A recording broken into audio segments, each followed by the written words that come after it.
Delivering the fourth Appleton Lecture to leading scientists in the UK, Britain's former Chief Scientific Officer, Professor Sir David King, outlined that with a world population approaching 9 billion people, there was a carousel of finite resources which needs to be managed better.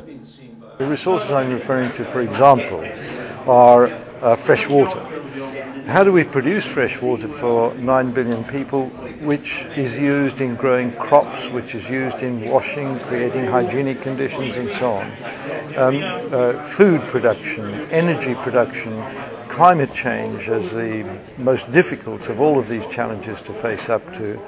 Biodiverse systems, we need to preserve biodiverse systems.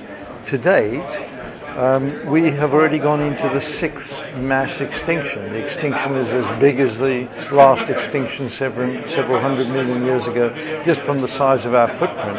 There's a danger that we'll actually wipe it out virtually completely. And we can't live within a biosphere that doesn't also contain these biodiverse systems. Britain's Climate Change Committee has just announced plans for the UK to reduce all greenhouse gases by 80% by 2050. Sir David now feels that global agreement at next year's UN meeting on climate change in Copenhagen is critical. If we're going to manage this problem, we really are losing time. If we had been where we're discussing this now, say 20 years ago, we might have managed to stay below 400 parts per million of greenhouse gas in carbon dioxide equivalent. We can't manage that any longer. So now the best we can do is 450 parts per million. If we let another 10 years slide by before we get action, global action, I think we're going to get past a point of no return. I mean, I don't want to be pessimistic because I'm essentially an optimist, but I do think Copenhagen is a critical path for a future in which we start managing this big problem. He also spelt out the action needed to reduce the impact on climate change.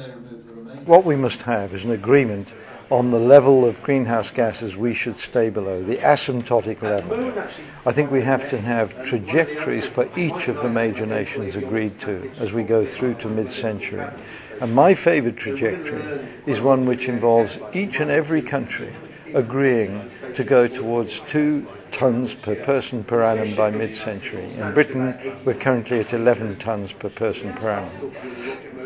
In China, they're at about 5.5 tons per person per annum. India, about 1 ton per person per annum. But if every country was to announce we're going to stay at or below 2 tons, or arrive at that figure by mid-century, we would begin to be talking about something that has to be seen to be equitable by every nation. Everyone must feel it's a fair deal.